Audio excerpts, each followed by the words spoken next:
What would you do if you were the only human at an alien university and your professor started a lecture about how your ancestors were basically mindless, spaceship-eating monsters? Alden Renner was about to find out, and trust me, you'll want to hear what happens next. He was slumped in the front row of a massive lecture hall that looked like it was carved from the bones of some colossal beast, fighting a losing battle with sleep. He'd made the classic rookie mistake of picking a front row seat on the first day, and now he was stuck there, forced to look interested in the specks of dust swirling in the projector's beam. The course was Xenohistory 301, Evolutionary Dead Ends and Collapsed Civilizations. It was the only class that fit his schedule, and his advisor had sworn it would be an easy A. That turned out to be a complete lie. At the podium, Professor Vrigg, who resembled a giant walking chunk of petrified wood, droned on and on. His voice was a low hum that vibrated in Alden's teeth. Instead of a face, glowing filaments drifted from his polished head, and his eyes were just deep, amber-colored pits. The professor moved with a slow, deliberate patience that was hypnotizing the entire class into a coma. Alden had secretly nicknamed Professor Vrigg the living footnote because he was just that boring. "And so," Vrigg buzzed, gesturing with a branch-like limb toward a flickering hologram, "we observe the same predictable pattern. When a species allows its aggression to run unchecked, it inevitably collapses in on itself, much like a dying star." He went down a list of extinct species, the geish, the seal, the eldarim, all just cautionary tales in a dusty textbook. Alden heard some rustling from the other students. There were bird-like velari, shimmering, formless glibs, and a few rock-skinned hermites. Alden fought back a yawn. He'd heard this lecture 100 times before. It seemed every advanced race in the galaxy loved to preach about peace, conveniently after they'd already conquered everyone around them. But the most telling example, Vrigg continued, with what Alden could only assume was a sense of drama, is the tragic downfall of the Terrans. Alden's head shot up. The boredom instantly evaporated, replaced by a surge of cold dread. A new image blinked onto the hologram, some artist's nightmarish interpretation of a human. It was a hulking, ape-like creature with a mouthful of fangs, splotchy green skin, and tiny glowing red eyes. It was holding a massive club that looked suspiciously like a giant thigh bone. "The Terrans," Vrigg said, drawing out the word, or humans as they referred to themselves, were a textbook case of a hyper-aggressive species. Their entire civilization was founded on violence. The hologram changed to a grainy old picture Alden vaguely recognized, a monster truck absolutely flattening a row of smaller cars. According to the single probe that ever managed to return, Vrigg lectured, this was their primary war ritual. The dominant tribe would construct a giant metal beast, which our probe identified as a mangler, and use it to destroy symbols of their rivals. Their main method of communication was simply screaming at one another at the top of their lungs. A bird-like student sitting behind Alden let out a terrified little peep. Alden felt a bizarre bubble of laughter rising in his chest, but it got caught in his throat. This wasn't just wrong. It was completely unhinged. Their society was a chaotic mess of constant warfare and strange acts of self-destruction, Vrigg continued, completely absorbed in his ridiculous theory. They poisoned their own atmosphere and depleted their natural resources. But the final piece of the puzzle, the ultimate evidence of their savagery, came from that probe's last transmission. He paused for dramatic effect. The probe was damaged upon landing, and the Terrans swarmed it. "Its final log entry is garbled, but the message is clear," Vrigg went on. "It registered being disassembled. Its repair nanites activated, but the primitive software logged the event as consumption by local fauna. The Terrans ate the probe." A wave of gasps swept across the room. Students shifted uncomfortably in their seats. "They ate a sentient machine," Vrigg stated, his voice flat with certainty. "This is the ultimate sign of a species doomed to extinction. We believe they wiped themselves out in a massive global war shortly after. A messy, brutal end for a messy, brutal people." Vrig stood there, soaking in the stunned silence, clearly proud of his big reveal. The sheer, overwhelming stupidity of it all was making it hard for Alden to breathe. A monster truck rally was a war ritual? Humans ate a metal probe? He imagined a bunch of cavemen gnawing on titanium plating, and a laugh finally escaped him. He quickly smothered it and slowly, deliberately, raised his hand. But Vrig just shot him a dismissive glance, obviously intending to ignore him and finish his grand finale. Alden sighed. It looked like being polite wasn't going to cut it. He cleared his throat, and his voice cut through the silent hall. Excuse me, but we're still around." For 3 long seconds, absolute silence. The words just hung in the air. Then, as if on cue, 100 alien faces whipped around to stare at him in pure, unfiltered shock. A student made of solid rock actually passed out, crashing to the floor with a heavy thud. A gelatinous glib let out a high-pitched shriek and dissolved into a terrified, shimmering puddle. The bird alien behind Alden screeched and scrambled over her desk, feathers puffed out in total panic. The room erupted into absolute chaos. Students were trampling one another to get away from him, away from the monster sitting in the front row. Professor Vrig was frozen stiff, making a high-pitched whining sound like cracking wood, the sound of his entire academic career crumbling into dust. Alden didn't budge. He just sat there as campus security, 2 huge armored guards, smashed through the doors with their plasma rifles drawn. They took in the stampede, and then they saw him, sitting all alone, looking about as dangerous as a guy who had just missed his bus. He slowly put his hands up, feeling more exhausted than scared. Well, he thought to himself, this is going to create a mountain of paperwork. The observation room they stuck him in was surprisingly peaceful, with soft white walls and a single chair that molded to his body like warm clay. He was now a living exhibit, titled Extinct Species Found. Every few hours, a slot in the wall would hum open and deliver a bowl of flavorless beige protein paste and a bottle of water. They'd given him a data tablet filled with thousands of years of painfully dull alien poetry, and a game that involved sorting shapes based on their emotional state. He was getting surprisingly good at identifying a depressed dodecahedron. He was about halfway through his 3rd serving of beige goo when the wall chimed and shimmered, transforming into a video screen. It was the bird-like student from his class, Talia. "You," she chirped, her voice coming through his translator implant. "You are the Terran." "The name's Alden Renner," he said, pushing the bowl of paste away. "And you're Talia," she responded, her crest feathers fluttering with nervous energy. "I wanted to apologize for everyone's reaction. That was hardly an academic response." "It's all right," Alden said with a small smile. "I imagine it's not every day your history lesson decides to talk back." A series of quick clicks came from her, which his implant translated as laughter. "True," she said. "I've been reviewing the security logs for your room. The lockdown is quite comprehensive. And yet you managed to place a call to me. You're on the university's academic network, aren't you?" Alden just grinned. This might actually get interesting.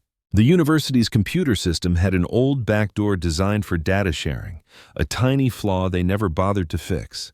Bypassing it had been a fun little challenge. "Happy to be your walking, talking paradox," Alden said wryly. Talia leaned closer to her screen, her eyes focused on him. "May I ask some questions? Your biology seems to be in direct opposition to the official historical accounts." "Shoot. Is your jaw powerful enough to crush processed metal alloys?" Alden deadpanned. "No, I get sufficient iron from leafy greens and the occasional steak. This is incredible. The records claim your species communicates through ritualized screaming. Is your current mode of speech a recent development, or were the original probes just mistaken?" "Let's go with fundamentally, catastrophically mistaken." "And the mangler, the giant metal creature used for ritual combat?" "That was a monster truck rally," Alden explained, rubbing his forehead. "It was just entertainment. People would drive these huge modified trucks over old junked cars. They were loud and kind of silly, and for the most part, nobody got hurt." Talia's crest feathers twitched as she processed this new information. After a long pause, she finally said, "The discrepancy between the accepted Terran myth and your testimony is statistically astounding. This is a bombshell. To be honest, nothing this exciting has happened on this campus in my entire life," she chirped, her voice suddenly electric with energy. "Professor Vrigg's entire career is built on the Terran myth. You just demolished his life's work in one sentence." "I was just trying to sit through a boring lecture," Alden sighed. "The administration is going to bury this. They'll try to discredit you, call you a genetic anomaly, or maybe even an elaborate hoax from a rival university. They can't allow a contradiction of this magnitude to stand," she said, her expression turning serious. "I can help you. In academics, the truth is what matters most." "Help me how?" "I have access to the university's primary data archives," Talia said. "Every last one of them. We'll locate the original survey data, the report that spawned this whole Terran monster myth. We're going to find out what really happened." Alden looked at her bright, intensely curious face. Here he was, trapped and alone on an alien world, with the entire galaxy thinking he was some kind of savage monster. A brilliant, nosy alien academic was probably the best friend he could have asked for. "Okay, Talia Shavine," he said, and for the first time since this whole nightmare began, he smiled. "Let's go digging." Administrator Flisk, a mid-level manager from the Gloop Clip species, knew his morning was officially in the toilet. A Priority 1 Red Alert case file had just slammed onto his main data pad with the force of a supernova. The impact made the pad vibrate so hard it knocked over his third cup of hot keist for the shift. He was a short, six-limbed creature, like a hyper-caffeinated otter got into a fight with a spider and they both lost. Four of his limbs juggled various data pads, a fifth clutched his now-spilled drink, and the sixth was busy scratching a permanently stressed-out patch of fur behind his head. The file's title was a special kind of bureaucratic hell: Species Status Inquiry. Terran Designation, Pre-Warp Quarantine. 4. Cross-reference, University Security Incident 84 Gamma. Flisk's fur stood straight up. Quarantine 4? That file was so old it probably had digital dust on it. The protocol was brutally simple. Aggressive pre-warp species. Do not approach, do not engage, allow to self-destruct. Official regulations demanded these files stay buried deep in the archives. They were the administrative equivalent of a toxic waste dump. You know it's there, but you never, ever poke it with a stick. With a low groan, he used a free limb to tap the file open. The thing was a digital disaster zone, a mess of ancient scanner data, conflicting notes, and so many red warning flags they practically blinded him. The main report was the panicked message from a Mark III survey drone. Flisk physically shuddered. Mark IIIs were legendary for their glitches and laughably bad translation software. They were the whole reason for Regulation 11B. Always send your best gear for a first impression. This report was flagged for everything: biohazard, extreme aggression, unpredictable tech, and his personal favorite, sentient machinery, high risk of consumption. The last official entry from a living person was 93 standard years ago. A chime from his comm unit interrupted his dread. The face of his boss, Chief Administrator Plor, materialized. Plor was an Earmite, and his face, a collection of calm, fleshy folds, had all the expressive warmth of a geology textbook. "Flisk," Plor's voice rumbled. "You got the file." "Yes, Chief, the file has graced my desk with its soul-crushing presence," Flisk squeaked out, his voice a series of high-pitched chirps. "It appears we've somehow misplaced an entire species of machine-eating monsters." "We have misplaced nothing," Plor corrected, his voice like two mountains slowly grinding together. "We have an administrative error. A student at Akkad University is claiming to be one of them." "A student?" Flisk's voice went up another octave. "How does a creature from a level 4 quarantine planet enroll at a university? Did he fill out Form 79 Delta? Was it notarized? Because the paperwork alone for a quarantine species is an absolute nightmare." "That," Plor said, "is what you are going to find out. The Cultural Outreach Initiative got an application from a new spacefaring species in the Sol system. Standard stuff. The problem is, they processed it without cross-referencing the Threat Containment Division's quarantine list, because the two departments are running on ancient, incompatible software. It's an issue that's been ignored since the last budget cut 400 years ago. Flisk could feel a migraine starting behind all four of his eyes. Of course. Of course that's why. It gets better, Plor rumbled on. The official monitor for the Sol system, the one parked way out in their Oort cloud, has been filing the same automated no significant changes report every single week for the last 93 years. So let me get this straight. I have to figure out how the galaxy's scariest boogeyman got into college, and why our watchdog out there has been napping for nearly a century, Flisk summarized, his voice completely flat. Handle it, Plor commanded, and keep it quiet. The higher-ups are terrified this could turn into a massive public relations disaster. The connection cut. Flisk stared at the cursed file. He downed his lukewarm keist in one long gulp, the liquid barely registering. He was going to need something much stronger. This wasn't just a case file, it was a multi-departmental, galaxy-spanning festival of failure, and he was standing right in the middle of the blast zone. With a deep sigh that rustled his entire body, he put his other datapads on autopilot and dedicated all of its limbs to the Terran file. This was going to be a very long day. Alden sat across from a panel of university deans. The room was small, dark, and had the distinct smell of old books and silent judgment. Professor Vrigg stood off to the side, looking like a grumpy gargoyle and radiating waves of anger. "So you are sticking with this story," the head dean, an Amite named Dean Olin, said. Her voice sounded like rocks tumbling down a hill. "You claim you are a human from the planet Earth." "That's where I was born," Alden said, keeping his voice even. "I've got the birth certificate on file to prove it." "Documents can be forged," Vrigg snapped, his voice vibrating with rage. "This is clearly a stunt, a sad attempt at fame by pretending to be part of a dead species. I demand a full biological workup. We need to confirm his freakish and no doubt engineered nature." Alden leaned forward. "With all due respect, Professor, your entire theory about my people comes from one single terrified report from centuries ago. One data point isn't a pattern, it's an anecdote." "It was a verified compact survey," Vrigg yelled back. "A Mark III survey, right?" Talia's crest feathers suddenly twitched. Weren't those the models that were famous for seeing sensor ghosts and mistaking dust storms for civilizations? How many sentient gas clouds did the compact try to offer trade deals to because a Mark III misread a weather balloon?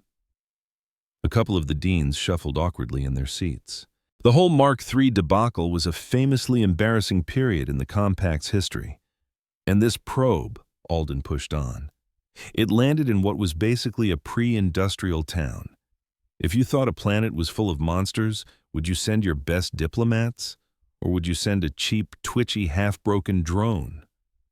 Dean Olin steepled her large, stone-like fingers. "The student has a valid point about the data's integrity. The source is questionable." "Questionable?" Vrigg's voice squeaked. "It is the foundational text on predatory species. It is a single, unverified report from a notoriously unreliable piece of equipment." Olin cut her off, her tone final. "We are tabling your request for an invasive scan, Professor. The subject is now under the jurisdiction of the Galactic Compact. Their investigators are taking over." Vrigg looked like he was about to explode into a million angry pieces. He let out a low, furious buzzing sound. "Procedure must be followed," Olin rumbled. She fixed her rocky gaze on Alden. "Security will escort you to your dorm. You are not to have contact with anyone outside this university until the compact representatives arrive. Understood?" "Understood," Alden said. Two guards led him out of the room. As he walked by Talia, one of her crest feathers gave a very specific flicker. He got the message loud and clear. "Phase 1 is a go. The chaos is spreading just like we planned." It was a small win, but it felt huge. He had just put a crack in the foundation of galactic bureaucracy, which was pretty much a revolutionary act. After 5 days of being watched, they finally let him make a supervised call home. The faster-than-light connection had this awful, multi-second delay that made it feel like they were shouting at each other from opposite sides of a canyon. Still, seeing his parents' worried, pixelated faces on the screen was the best thing he'd seen all week. "Alden, are you okay?" his mother asked, her voice arriving a few seconds after her lips moved. "I'm fine, Mom," he said, trying his best to smile. "The room is actually really nice. The food's a little bland, though, kind of like staying in a five-star hospital that's trying way too hard to be minimalist." "Your father told me what you said in your last message," she replied. "He thinks it's funny." Right on cue, his dad's grinning face popped into the frame. "Funny? It's hysterical! So you're telling me these big, tough aliens think we're a bunch of extinct space monsters who eat kitchen appliances for fun?" "Something like that," Alden confirmed, the audio lag making it all feel like a weird dream. "And you decided to just tell them we're still here?" his dad's voice crackled through. The video showed him slapping his knee, roaring with laughter. "That's my boy, causing an interstellar incident." "Robert, this isn't funny." He heard his mom scolding his dad a moment later. "He's being detained." "It's more like concerned observation, Mom," Alden said, trying to reassure them. "They're not angry. They're just really, really confused." He did his best to explain everything. The class lecture, the monster truck rally video, the dead alien monitor. The whole story sounded even crazier saying it out loud across light years. His mother's smile was gone. "The government called the real diplomats. They're on their way." "They said it's a delicate situation," Alden said quietly. "I know. I'll be careful." "You'd better be," she said, her voice cracking a little. "Just be safe, sweetie." "I will, Mom. I love you guys." "We love you too, son." His dad's voice, stripped of all its usual humor, cut through the speaker. "Go get him, kid. Metaphorically, of course." The connection died, and the sterile white room fell silent again. Alden stared at the wall where his parents' faces had been just a moment before, feeling a million miles from home. He was just a student, a kid. And now, the entire future of the human race was resting on his shoulders, all because he got bored and spoke up in a lecture. Meanwhile, 3 shifts and a dangerously high dose of a coffee stimulant later, Administrator Phyllis felt the fur on his neck stand on end as he stared at a glowing red flag on his screen. He'd been tearing through the digital guts of the Sol system monitoring station, and he'd finally found it. The station, a tiny robotic outpost in the Oort cloud, had been sending the same no significant changes report to the Threat Containment Division every week for 93 years. It was perfect, reliable, except for one tiny detail. Its life support had catastrophically failed 53 years ago. For over half a century, that same little outpost had also been screaming a weekly emergency alert, life support offline message into the void. But according to Regulation 8B/9, a piece of bureaucratic genius, no alert could be escalated without an on-site living person confirming it. So the system just kept filing the emergency alerts as low-priority maintenance tickets. And the recipient of those tickets? The station's single occupant, the dead monitor.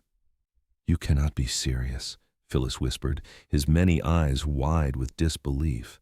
For 50 years, the system had been spamming a dead guy's inbox with frantic emails about his own death. At the same time, a totally separate program, doing its own thing, kept sending the "everything's fine" report that the higher-ups actually read. It was a flawless, self-contained circle of epic failure. Phyllis had to see it with his own eyes. He requisitioned the fastest probe from the nearest patrol fleet, slapping so many high-priority codes on it that the sector's supply officer probably had a heart attack. Hours later, the video feed crackled to life. The probe glided silently toward the old station's viewport. Its external lights flashed on, cutting through the pitch-black interior. And there he was, floating in the zero-G command center. The monitor, a vril, long dead, perfectly preserved in the freezing vacuum of space. He was a dried-out husk, with skin stretched like parchment over his bones, forever facing his console. One bony finger was frozen less than a millimeter away from the send report key. He must have been moments from filing his weekly update when the oxygen just vanished. Phyllis stared at the grim sight of the dead monitor, eternally stuck at his post. He took a long, slow drink of his stim. Then, he opened a new report. Status update, Terran file.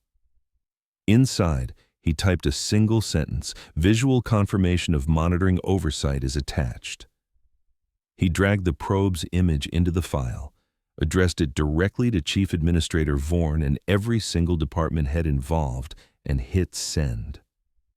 All across the galactic capital, 1,000 data slates chimed in unison. The galactic government, a machine that hadn't moved faster than a glacier for centuries, suddenly ground to a horrified, screeching stop. A week after Phyllis's report sent the whole compact into a meltdown, Ambassador Huxley arrived. She was exactly what Alden pictured a human diplomat to be, sharp, professional, dressed in an impeccable suit, and looking completely and totally overwhelmed. Within an hour, she and her team had transformed his boring containment cell into a pop-up embassy, moving with a crisp, practiced efficiency. "Alden," she said, her voice steady as she reviewed a data slate, "we've read your statement to the university. It was certainly passionate." "They believe we literally eat scrap metal," Alden shot back, pacing the floor. "I thought passionate was putting it mildly." "Diplomacy is a careful dance," Huxley replied, not looking up from the screen. "It takes patience, subtlety. We have to present ourselves as peaceful and reasonable. The official plan is to apologize for the misunderstanding, highlight our desire for peaceful relations, and apply for a probationary membership in the compact." Alden froze. Apologize? What are we apologizing for? For surviving. And for the clerical mistake that allowed you to enroll without being properly vetted, she said without missing a beat. "We'll accept blame for the paperwork. It's a sign of goodwill. It makes us look reasonable." "It makes us look weak," Alden argued, his hands balling into fists. "They have this myth that we're monsters, and now the monster is knocking on the front door asking to be let in. It proves their point. They'll just assume it's a trick." "That's a chance we have to be willing to take," Huxley said, finally meeting his gaze, her expression unyielding. "This is the procedure, Alden. We take it slow. We earn their trust. We don't make a scene." Before Alden could protest, a soft chime echoed through the room. A glowing holographic scroll materialized in the air. "An official summons," Huxley stated as she read it. For the first time, her professional mask slipped and tiny stress lines formed around her eyes. "What's wrong?" Alden asked. "The story about the dead monitor. It got out," she whispered, her voice barely audible. "The entire galaxy now knows the compact lost track of an entire species for a century because they messed up. They're freaking out." Huxley shook her head. "No, they're spinning it.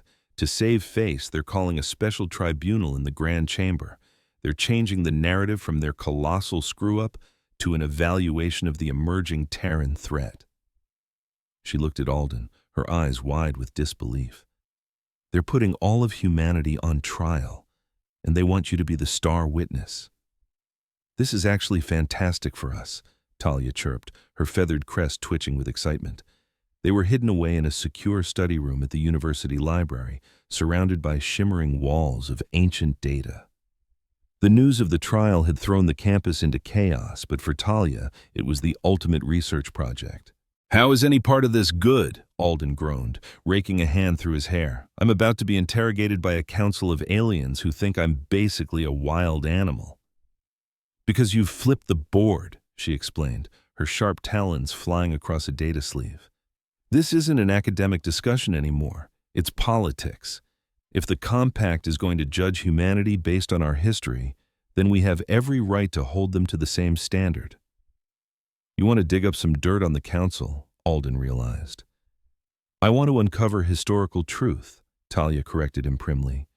"The compact is so proud of how enlightened and peaceful they are now. but 1,000 years is a very, very long time. You don't become a galactic superpower by asking nicely, Alden muttered. They've just had more centuries to hide the evidence and rewrite the history books. Her access to the university's archives was a key to unlocking galactic history. Sure, the compact had sealed the really juicy files behind thick layers of security, but Talia wasn't looking at the files themselves. She was looking at the empty spaces around them. "Look here," she said, pointing a slender claw at a line of text. "This is a famous Ekalan history about their first steps into space. It mentions the Gahnarl consolidation, a time of massive expansion. The footnotes for this whole chapter list a dozen sources, and every single one of them is sealed. The files were locked up tight. Compact Security Mandate 8.4. "They're hiding something big," Alden said. "Obviously," Talia chirped, her claws making soft clicking sounds. "But even when you paint over something, it still leaves a bump in the wall." She cross-referenced the dates of the consolidation with old planetary climate surveys. "See," she said, 6 rival Aten hive worlds all show evidence of a sudden, total ecological collapse, all within the same 50-year window. That's exactly the kind of devastation you'd see from a world seed, a terraforming bomb that wipes out the local life to plant a new ecosystem." Alden's jaw dropped. They turned their enemies into forests.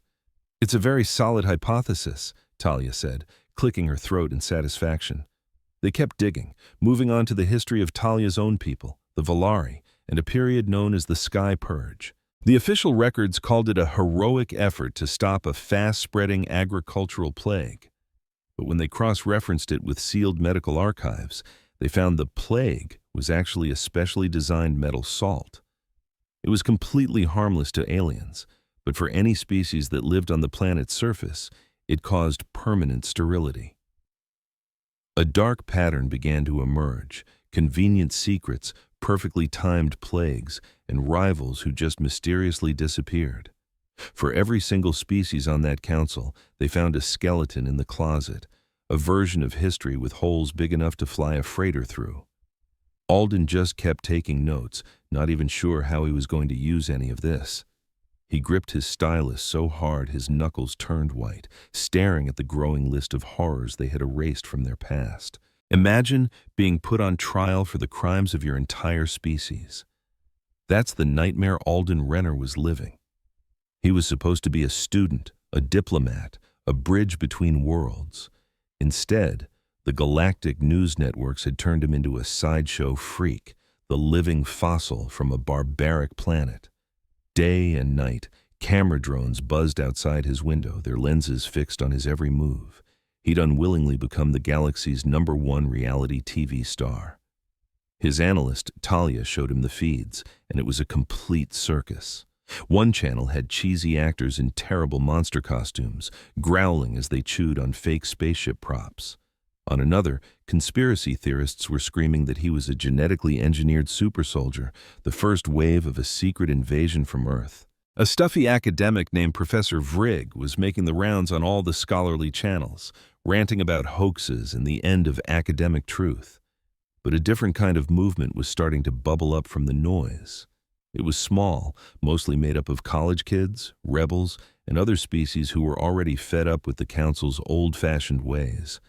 They organized small protests, projecting Alden's face onto massive city buildings with slogans like, "History is a dialogue, not a death sentence," and "My ancestors ate mud, too."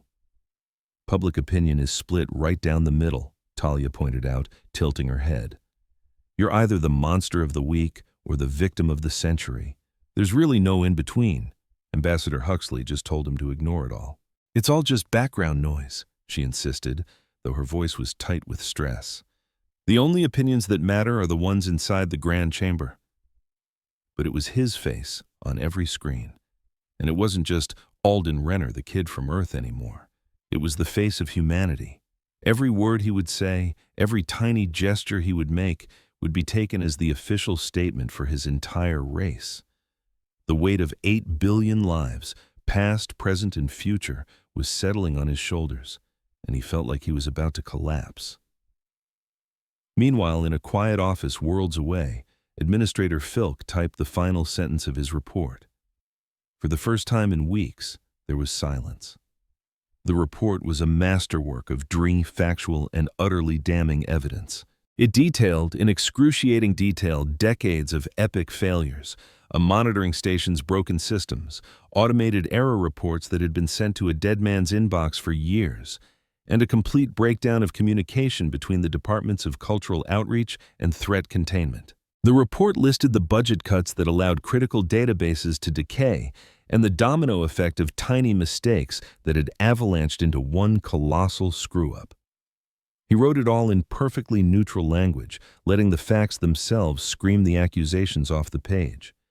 His official recommendation was simple, and he was sure, totally useless. Item 1. Issue a full posthumous reprimand to Monitor Volto for complete operational failure. Item 2. Issue a system-wide reprimand to every department involved for gross negligence. Item 3. Offer a formal, unconditional apology to the human species for a century-long monitoring disaster and the horribly botched first contact that followed.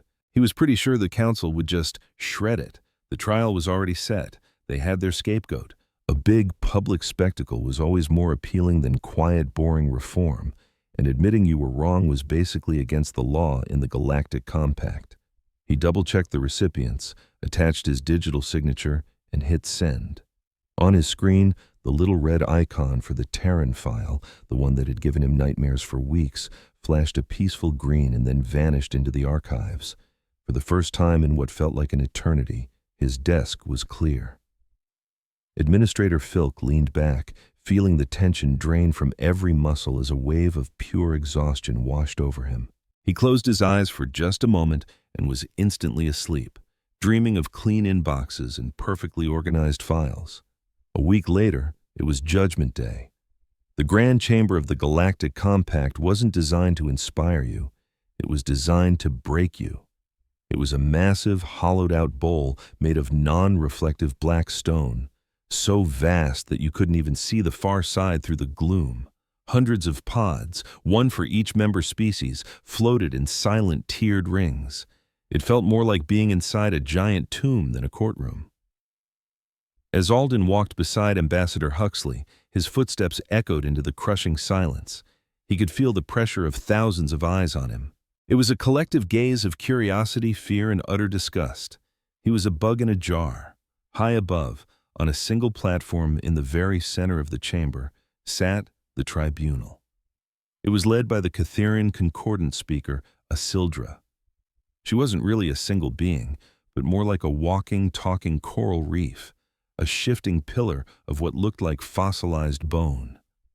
Her body was so matte black it seemed to drink the light, making her outline seem fuzzy and indistinct.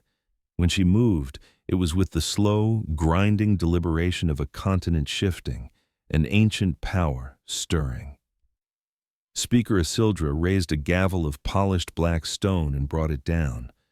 The sound was a deep, soul-shaking thud that vibrated up from the floor and straight into Alden's bones. The trial of humanity had begun. Ambassador Huxley's opening statement was a masterwork of diplomacy. It was eloquent, it was perfectly reasoned, and it was completely and utterly pointless. She spoke of second chances, of the vital need for communication, and of the bright future humanity and the Compact could build together. The chamber remained absolutely silent. Alden looked around at the faces in the floating pods. Not one alien expression flickered. They were listening to her the way a biologist might listen to the meaningless chirps of a newly discovered insect. When she finished, Speaker Asildra leaned forward. The motion created a low, scraping sound, like tectonic plates grinding against each other. Her voice, when it finally came, was the same, a slow, heavy rumble that felt like it was being pulled from the planet's core. "We acknowledge your appeal to sentiment, Ambassador," Asildra grated, her tone dripping with what the universal translator could only describe as glacial condescension. However, the facts remain. The Compact identified the Terran species as a high-aggression threat. Your own historical records, as incomplete as they are, confirms centuries of non-stop warfare among yourselves. We have evolved beyond that, Huxley argued, her voice cracking under the strain. We learned from our past mistakes. Did you? Isildur rumbled back. Our data shows you colonized every solid world in your home system in less than 3 of your centuries. That is a rate of expansion that indicates unchecked ambition. It is a pattern identical to the early stages of every fallen empire this compact has been forced to discipline. Huxley tried to explain, to give them context about the Cold War, the space race, the simple human drive to explore. But her words were like water on stone. They just rolled off the tribunal's wall of absolute certainty. They weren't here to have a discussion. They were here to confirm a verdict they'd already reached. They interpreted her politeness as deception, and her attempts to explain the nuances of history as a confession of guilt. Alden sat behind her, the knot in his stomach twisting tighter with every word she spoke. Someone discreetly passed him a data slate. It was Huxley's notes, talking points for him: emphasize peace, express regret for the misunderstanding, submit to the compact's superior wisdom. He glanced at the polite, useless words. Then he looked up at Speaker Isildra's ancient, unmoving face and knew, with a certainty that chilled him to the bone, that they were doomed. Huxley's approach was failing, hard. They were trying to argue with a mountain, and that mountain was about to fall on top of them. This tribunal has indulged the pleasantries of your chosen diplomat, Speaker Isildra boomed, dismissing Huxley with an almost imperceptible shift of her colossal body. Now, we will hear from the anomaly. Her blank, rock-like face swiveled to fix on him. The specimen, Alden Renner, will now approach the floor. The specimen. That single word struck him like a punch to the gut, a jolt of ice-cold clarity. All the fear, the frustration, and the impossible pressure of the past few weeks suddenly ignited into a single white-hot point of anger deep inside him. He rose to his feet, and on legs that felt surprisingly steady, began to walk toward the center of the chamber. The only sound in that gigantic room was the echo of his own shoes on the stone floor. He could feel Ambassador Huxley's worried stare on his back, but it was drowned out by the weight of 1,000 alien glares, 1,000 years of prejudice aimed right at him. He finally reached the circular platform directly below the council and looked up at the monolithic being called Speaker Isildra. He felt like one man standing at the base of a skyscraper. The stone creature leaned forward, the sound of grinding rock filling the air. "Tell us, human," she rumbled, her question already an accusation. "Why should we believe your kind is anything but the monsters your own history proves you to be?" This was it. The moment of truth. Alden glanced down at the data slate Huxley had given him. It was full of polite phrases, carefully worded apologies, and desperate pleas for mercy. He pictured himself reading those words, his voice getting lost in the vast, dead emptiness of the chamber, and he knew it would be a complete waste of breath. It would be like politely asking a hurricane to change direction. He looked back up at Speaker Isildra's ancient, unreadable face. Her mind was already made up. The other council members were just as cold, their expressions practically dripping with judgment. This wasn't a trial. It was a formality before an execution. And in that moment, something inside him settled. His breathing became even. The fear was gone, replaced by a cold, hard anger. If he was going to go down, he was going to go down fighting. Have you ever felt like the whole world was against you? Well, imagine the entire galaxy is against you, and you're the only person who can speak up. That was my reality. I gently set the data pad on the floor. From the human delegations booth, I heard a collective, horrified gasp. I glanced over at Ambassador Huxley. Her face was a ghostly white sheet of pure panic. But then our eyes met, and she gave me the smallest, most imperceptible nod. That one little gesture said it all. It was a white flag. It was permission. It said, "Go get 'em, kid. We're toast anyway." I took a deep breath, staring right at the spot where Speaker Isildra's eyes would be, if she had any. I let the silence stretch out, making them wait, making them listen. You want to know why you should believe we're civilized? I asked, my voice echoing, sharp and clear. The better question is, why should we believe you are? A wave of stunned silence rolled through the chamber. Nobody saw that coming. You demand I answer for my history, I pushed on, my voice getting louder. You want an apology for a history book that you all wrote? Fine, let's talk about that book. You wrote the masterclass on how to be monsters. You just shredded the chapters that made you look bad. The chamber erupted in fury, but I wasn't done. I ripped my eyes away from the speaker and scanned the floating pods, locking onto the delegation from OCAT. I saw Professor Vrigg, his bark-like skin practically vibrating with fury. You, I said, my voice cutting clean through the chaos. The Akatans.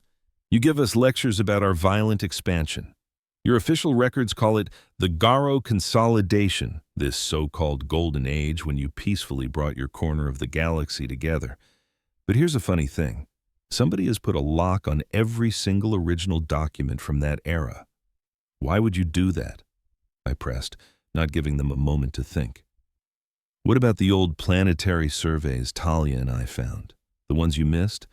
They show that 6 different worlds had their entire ecosystems artificially wiped and replaced in just 50 years, right around the time your biggest rivals just disappeared. Your consolidation wasn't about unity. You smothered their planets with a bioweapon that rewrote their DNA, turning entire civilizations into silent forests. And you had the nerve to call it progress. The lights in the Akatan booth flickered and went dim. I then turned my attention to the Valori, Tally's people. And you? Your history books are full of stories about a noble sky purge that fought off some kind of blight. But they conveniently forget to mention that the blight was a man-made poison that only sterilized species that lived on the ground. You committed mass genocide with fertilizer. What a neat coincidence, huh? A quiet, angry rustling sound came from the Valori as they all shifted their feathers. Finally, I looked back at the main stage, back to the silent, stone-faced judge. And you, Speaker Eldra, and your people, the Catharians. Everyone praises your wisdom and your patience. You've been around for millions of years. But you used to have neighbors, right? What happened to the sentient gas clouds of your sister planet? Your history books are suspiciously simple about that. They just say the clouds went quiet. You didn't even try to come up with a good lie. You just waited long enough for everyone to forget they were ever there. For the first time, the speaker's slow, constant swaying stopped cold. She was perfectly still. The mountain was actually paying attention. This isn't a contest to see who was worse, I boomed, and the angry muttering died down. That's not the point at all. I held up my hands trying to look peaceful, which felt pretty ridiculous after the bombshells I'd just dropped. The point is, every single one of you has a dark past you need to answer for. You're just older. You've had more time to bury the evidence and write yourselves into the hero role. I paused, letting my voice drop a little. Yes, humanity fought horrific wars. We did unspeakable things to each other. We built bombs that could crack our own world open. We choked our skies and poisoned our oceans. We nearly drove ourselves to extinction a dozen times. We know exactly what we are, because our history is a fresh wound we look at every single day. We teach it to our children. We build entire museums to honor our greatest failures. We carry that guilt with us, a constant, painful reminder of what we're capable of, so we can fight like hell to be better than we were yesterday. I looked back at the silent speaker and the whole assembly. You all have the exact same scars. You just got better at pretending you can't see them. You cover them up with fancy robes and call it wisdom. You sit here judging us for a past we're actively trying to heal from, while you live in a present built on a past you won't even acknowledge. The chamber was dead silent. My words hung in the air like a physical weight. So here's your choice. You can work with a flawed, scarred, but honest species to try and build a better future for everyone. Or you can keep sitting on your thrones built on forgotten bones, judge us for having a history you can still see, and prove to the whole galaxy that you're the exact same monsters you pretend you outgrew. The choice is yours. I was finished. The words bounced off the walls and faded into a vast, ringing silence. I just stood there, breathing hard, my hands balled into fists. The adrenaline faded, leaving me feeling shaky and empty. I did it. I actually yelled at the mountain, but the silence that came after was different. It wasn't just quiet. It was thick with shock and a dawning sense of shame. 1,000 years of comfortable self-righteous beliefs had just been shattered in a few minutes. I had held up a mirror, and nobody in that room liked the reflection staring back at them. Speaker Eldra stared at me for what felt like a lifetime. The living mountain was completely still. Then, with a slow, grinding noise, she lifted her gavel of polished black rock. She brought it down with a deep, echoing boom. "This tribunal is in recess." Her voice was flat. The smug, condescending tone was gone. It was just heavy. She turned, a movement that took an eternity, and glided away from the stage. The mountain had walked away. I stumbled back to the human booth, my legs feeling like overcooked noodles. Ambassador Huxley was just gaping at me, her mouth wide open, her entire diplomatic career up in flames. She looked at me with a wild mix of absolute terror and total awe. Miles away, back at her university, Talia Shavine watched the whole broadcast live. Her crest feathers flared out in a brilliant display of color. I hadn't just defended my species. I had just offered a brand new, terrifying, and unbelievably compelling theory about the entire galaxy, and in doing so, I had changed everything. We were escorted to a plush waiting room, a fancy cage to keep us in until the verdict was announced. Ambassador Huxley paced back and forth, her eyes glued to the wall. "You either just saved our entire species," she said, her voice strained, "or you just signed all of our death certificates." "Felt like it was worth a shot," I mumbled, collapsing into a soft chair, completely out of gas. Before Huxley could say anything else, the door chimed and slid open. A young Akatan diplomat walked in. You could tell he was young. His bark-like skin still had a youthful shine. His eyes were fixed on me. He walked right up to me and performed a stiff, formal bow. "Your words," the Akatan buzzed softly, "had significant merit. My people have been silent about the consolidation for generations. Perhaps it is time we finally talked about it." He placed a data pad on the table in front of me. "This is a preliminary proposal for a technological and cultural exchange, assuming your species is still around for such things." He bowed again and left just as quickly as he'd come. Huxley stared at the datapad like it was a poisonous snake. The door chimed again. This time, it was a Valari scholar. Her crest feathers were arranged in a pattern of deep respect. She wanted to debate the ethics of interacting with less advanced civilizations and the philosophy of generational guilt. She was followed by an envoy from the Glib Glibs, who scurried in, gave a frantic bow with all four of his arms, and formally apologized for an unfortunate clerical error on his government's part. As a personal apology, he offered me a lifetime supply of his planet's best coffee beans. One after another, a small parade of delegates came through, each one looking at us with a new, cautious curiosity. My speech hadn't won us a bunch of friends, not yet, but it had earned us something much more important: respect.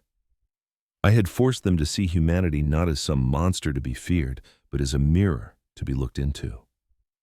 The galactic wall of prejudice was still standing, but I had just put about 1,000 cracks in it. When Speaker Ildra finally called the tribunal back into session, the entire mood in the Grand Chamber had changed. The icy silence was gone, replaced by a low buzz of conversation from the floating pods. The air of arrogant certainty had evaporated, leaving behind a thick fog of uncomfortable self-reflection.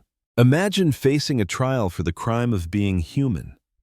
That's where I was, one man in a massive hall filled with alien judges who had already made up their minds that my people were a galactic menace. The head judge, Sildra, was as still as a mountain, but for the first time, I thought I could see a tiny crack in her stone-cold confidence. When she finally spoke, her voice was a deep rumble, but her words sent a shockwave through the room. "This tribunal has re-evaluated the evidence presented," she grated. The other council members, the Catharians, didn't even bother to hide their annoyance. In light of new arguments suggesting certain blind spots in our own histories, this body is reclassifying the Terran situation. The chamber fell silent. This issue is no longer a security threat, but an administrative review. She raised her gavel. The charges of preemptive aggression against the Terran species are hereby dropped. Their delegation and vessel are released. Ambassador Huxley finally let out a week's worth of held breath, but the lead counselor wasn't done. Furthermore, by a unanimous vote, this council extends to the species known as humanity a provisional membership in the Galactic Compact. This will be followed by a period of cultural integration and mutual observation. It wasn't a complete win, but it was a start. They were in, even if it was on probation. A tidal wave of pure exhaustion crashed over Alden. Weeks later, he found himself walking back into the massive amphitheater for his History 301 class. Life was slowly inching back toward something that felt normal. He was still kind of a big deal on campus, but now the curious stares were replaced with nods of respect.